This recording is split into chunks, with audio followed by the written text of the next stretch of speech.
minuto, reflejado en la sigla RPM, revoluciones por minuto, y variarla llevándola a una velocidad más elevada, a una cantidad de pedaleos más altos, o la frecuencia cardíaca tiene que tener una variable sustancial desde donde empieza hasta el pico máximo que viene.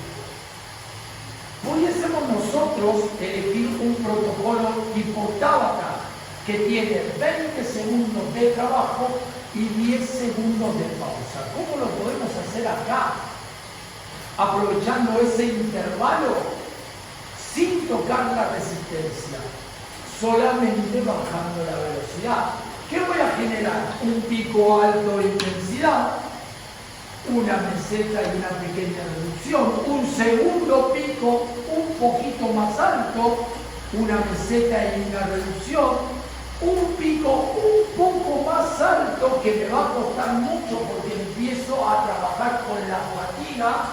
Por ende, si no tengo la variable de frecuencia cardíaca, te voy a pedir que la cadencia suba. ¿Se entiende? Para seguir buscando ese pico máximo y que no me amesete. ¿Se entiende hasta ahí? Sí. Probamos uno más. En este monólogo habrá pasado un minuto y medio. Quiero que todos nuevamente vuelvan a tomar su frecuencia. A contar en 4, 3, 2, 1, ¡vamos!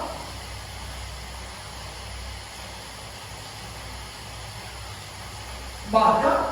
¿Quién tiene más de 12? 14. Todavía no bajaron. 12. Todavía no bajaron. ¿Qué necesitamos? Más recuperación. ¿O no? Porque depende de dónde me quiero ubicar.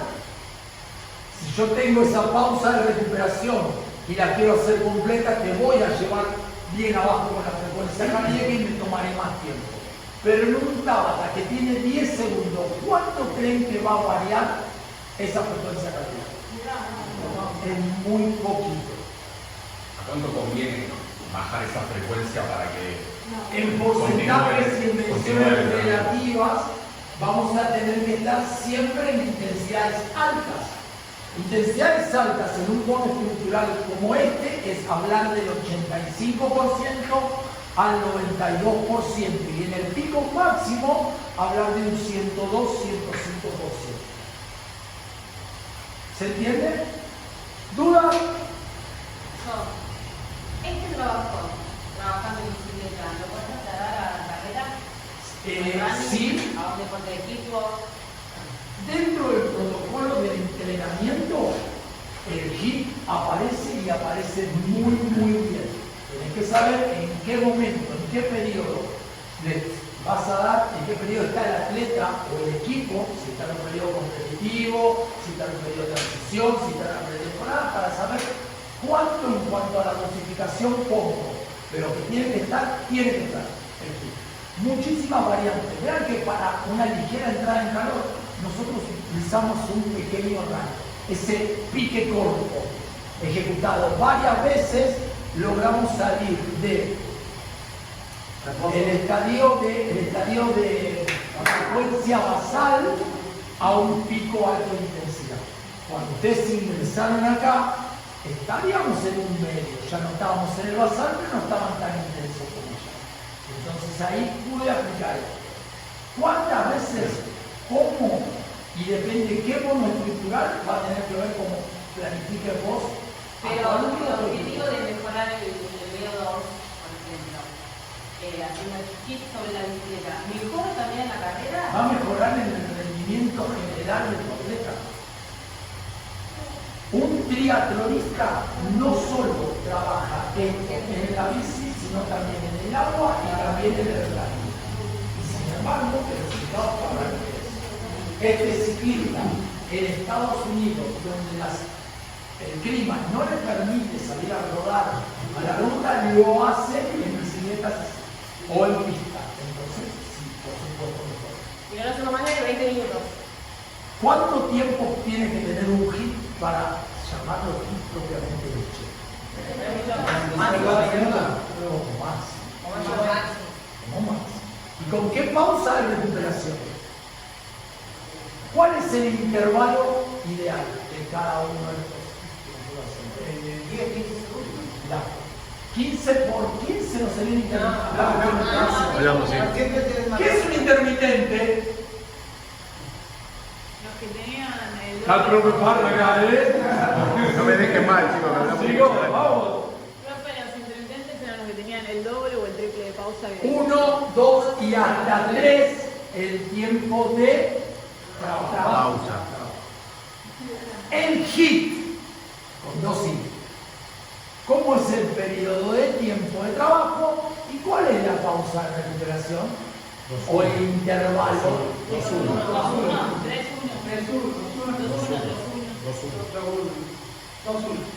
¿Un Tabata es un protocolo HIIT? ¿Sí o no? Sí, ¿Estás segura? pero está por debajo de los 4 minutos de trabajo. Estamos hasta los 4 minutos de trabajo. Bueno, pero profesor, ¿Qué pasa si a mí se me ocurre ahora hacer un Tabata acá, sacarlos a hacer un Tabata de remo, sacarlos y llevarlos a hacer un Tabata de remo? ¿Sería HIIT? Si está todo junto, ¿sí? ¿Por qué? ¿Pero cuánto tiempo está culturales? Porque nos hacemos 4 tabatas, con 1 minuto de descanso entre cada tabata, ¿no sería así? Una pausa desde 1 minuto. ¿Sigo estando de pausa? ¿Sigo estando dentro de un protocolo HIIT? ¿No que hago 20 No. minutos? 20 Pero, minutos. ¿sí o no? No. No. Entonces, 1 minuto entre Tabata y Tabata. ¿Estamos en un protocolo HIIT? No. Entonces, ¿cuánto tiempo necesito como máximo para que un protocolo se considere HIIT?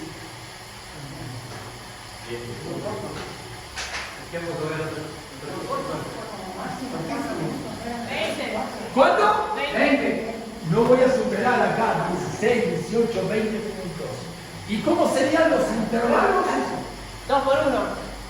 Entonces, ¿cuántos tabatas puedo meter en 20 minutos? 4. Sin descanso. Entre tabata y tabata. Fuerte el aplauso. Fuerte el aplauso. Cortó. Salir. ¿Se entiende? Esto lo pudimos hacer ahora, sin entrar en muchos detalles, dentro de este modo estructural que es la bicicleta. Vamos a ver cómo funciona en un remo, vamos a ver cómo funciona en el running, con técnica de carrera y de cortos y demás. ¿Dudas? ¿Vamos? Hola. 20 minutos máximo a fin. Sí, acá. ¿Sí? Pero vos me dijiste que son 4 tabatas, me entiendes. Un ejemplo, de 20 minutos, ¿no? Puede ser 2 tabatas, si querés, 8 minutos, ¿no? Puede ser. ¿Cuál es el límite? Tabata y tabata. En 20 minutos, ¿cuántos entran? ¿Cuántos tabatas entran? Dejando 5.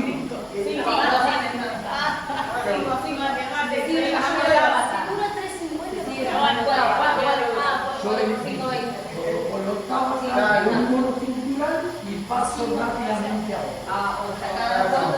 ¿Y el mínimo? ¿Cuánto es el mínimo para un protocolo HIIT? Si estamos hablando de un tabata, es un protocolo HIIT. Si yo lo llevo a un intermitente, ¿cuánto tiempo duraría un intermitente? 15, por ejemplo. Lo de 3 o 4 minutos. ¿Estaríamos en 3 o 4 minutos o más? 8 veces. Sí, más. 8 veces, no cuántas veces. 8 minutos puede ser. 8 minutos puede ser. Hasta 8 minutos podemos estar. ¿Entienden la diferencia? ¿Entendieron la diferencia entre intermitencia y HIIT? Entre intermitente y HIIT. Tiempo de trabajo, pausa de recuperación. A grandes rasgos. La intermitencia está un poco para aclarar el tema de curar la mano lo que es intermitente, porque el tabata de otro tabata tiene su pequeño salto, como sea. ¿Por qué tiene su salto? Por ejemplo, los grupos musculares, la actividad, lo que sea, por ejemplo, acá estamos con la bici, podemos ir al remo y en otro tabata, supongamos, ¿no? Y hay un salto ahí. Hay un salto. ¿En qué sería? ¿A qué te referís? ¿El tiempo que tardamos de acá a ir al remo? Por ejemplo, no, me refiero al salto es, por ejemplo, cambiar los grupos musculares que van a entrar en el Tabata. ¿No? ¿Varía eso? No, porque estamos hablando de frecuencia cardíaca, ¿cierto? Pero ¿Por qué no varía? Pero también ¿Qué hablamos de monos estructurales? Que son movimientos que se realizan Continuamente. mucho tiempo. Un remo va a involucrar tren inferior y tren superior, ¿sí? Pero no voy a hacer no es un clean y lo dejo. Son muchos clean sentados, porque hay flexión de tobillo, rodilla, cadera, extensión de cadera y jalón. Analógicamente sería un clean, ¿no? Sería un clean sentado. más liviano, pero Un clean. clean sentado. Pero te va a hacer ¿cuánto tiempo? Entonces es cíclico.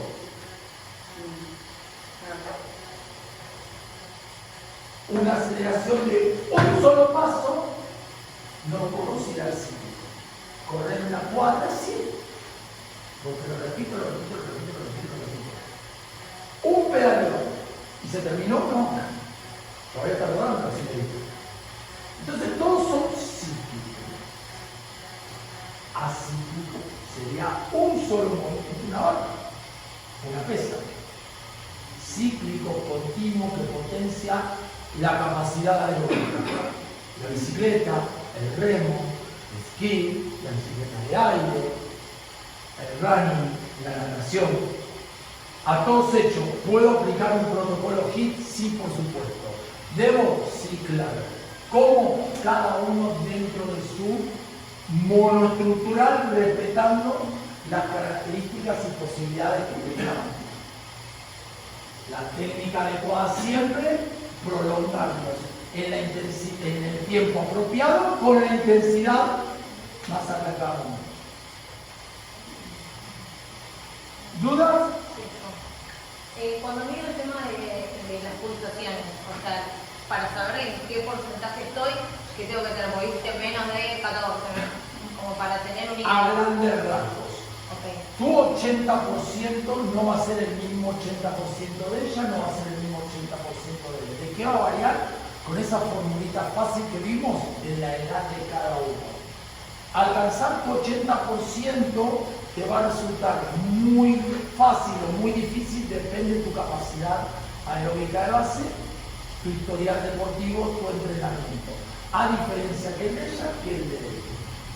Pero yo puedo tener una clase como esta y poner en la pizarra, hoy trabajaremos al 80%, arrancando a tal hora, entran, leen la pizarra, se acomodan, estamos todos, prendo cronómetro y todos van a trabajar al 80%. El 80% de él es el de él, el de ella y ella, el de ella y ella. Si yo tengo que hacer lo mismo con cadencia, o sea, con RPM, y yo les digo, todos van a trabajar a 100 vueltas por minuto. La intensidad de tus 100 vueltas no va a ser la misma intensidad de ella ni la misma intensidad de él, medido por frecuencia cardíaca, pero sí van a ir a rueda, van a ir todos a la misma velocidad. Llevémoslo a la realidad. ¿Vieron un pelotón de ciclismo que va todo junto? ¿Que van codo a codo? Pasaron todos. ¿Podemos decir que todos van a la misma velocidad? Sí. El primero del último está a muy poca distancia, si tomamos todos juntos a la misma velocidad. ¿Podemos decir todos que llevan una cadencia similar? ¿Podemos decir que todos van a la misma intensidad? No, medido frecuencia cardíaca, cada uno llevará una intensidad distinta. ¿Y cuándo noto que esa intensidad se hace notar? ¿Cuándo noto que se hace notar? Cuando el pelotón se empieza a desprender y ya uno no aguanta estar en el medio y se va quedando. Quiere decir que la mayoría puede sostenerlo porque su potencial aeróbico es mayor, porque su fuerza es mayor, porque su consumo de oxígeno es mejor que lo que se va a quedar. medido en forma absoluta, contando la cantidad de vueltas por minuto, en forma relativa, cuando hablamos de intensidad, porcentaje de intensidad, cantidad de latidos por minuto.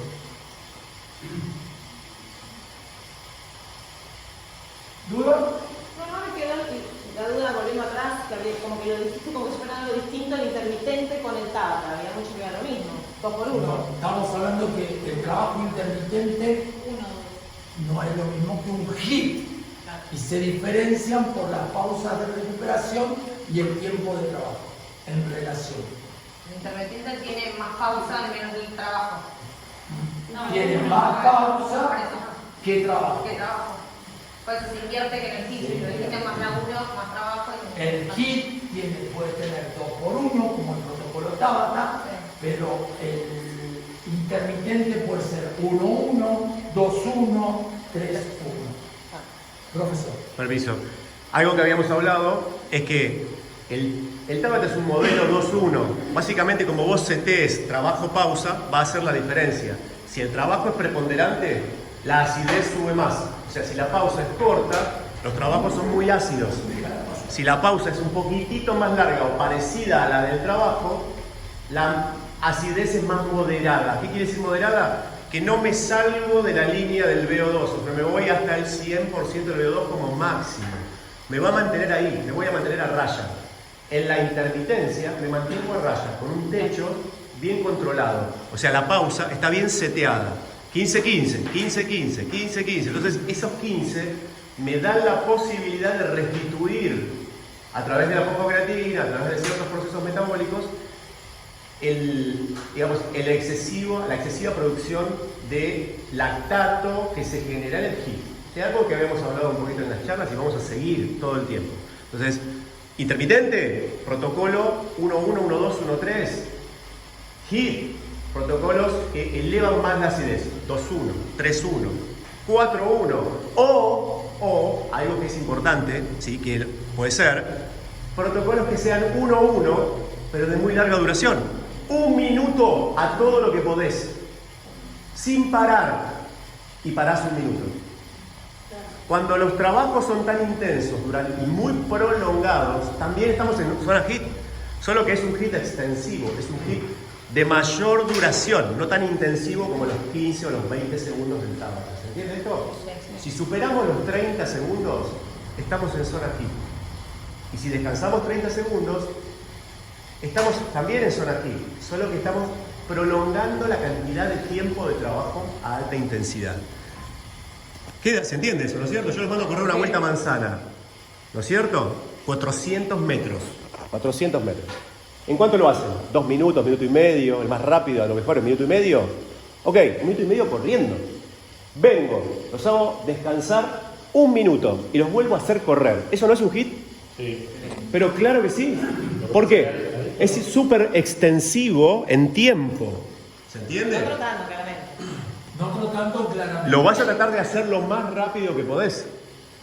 Y es un monoestructural. Entonces, si las tareas monoestructurales se prolongan más de 30 segundos, están en el entorno HIIT, solo que extensivos y no intensivos. ¿Se entiende eso? Sí. ¿Está? Vamos a verlo, vamos a verlo bien en la parte teórica. Sí, claro. Hace un par de clases hablando sobre la adaptación o la introducción al HIIT y se había dicho que podían ser trabajos 1-1 o 1-2 para la iniciación.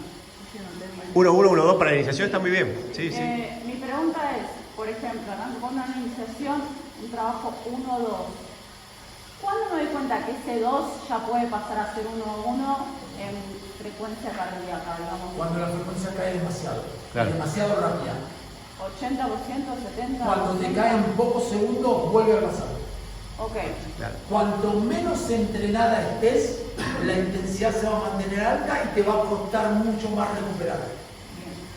Cuanto más adaptada o entrenada estés, esa pausa de recuperación va a hacer que la frecuencia caiga más abruptamente. Entonces ahí acorto el tiempo. Acorto el tiempo. O subís la intensidad, porque tal vez el trabajo de 1 que estás haciendo no es lo suficientemente elevado en intensidad. ¿Comprendés lo que te estoy diciendo? Vos decís 1, 2, pero depende de lo que hagas 1, 2. Si yo te pongo a hacer burpees a todo lo que da y saltos al cajón o cleans, ¿no es cierto? Durante 15 segundos, eso es muy difícil.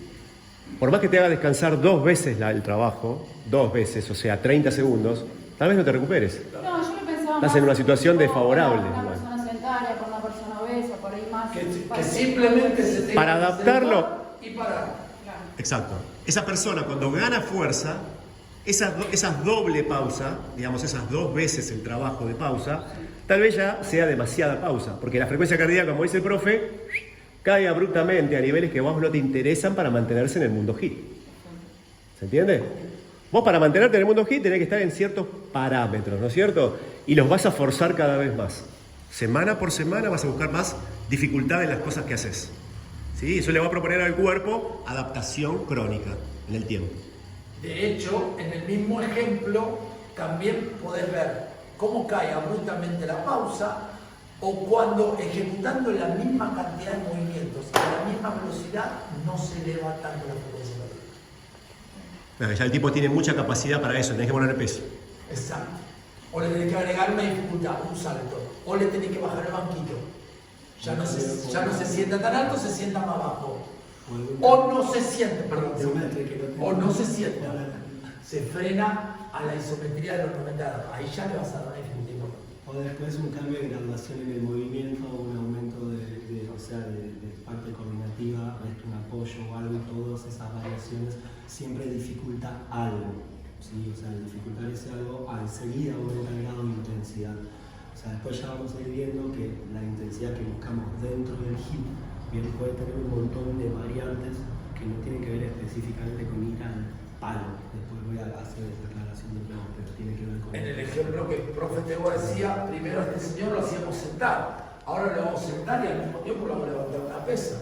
Serían como Ahora lo vamos a sentar, levantar una pesa y levantar una rodilla. Esas alteraciones en el movimiento también van a generar intensidades cada vez un poquitito más altas.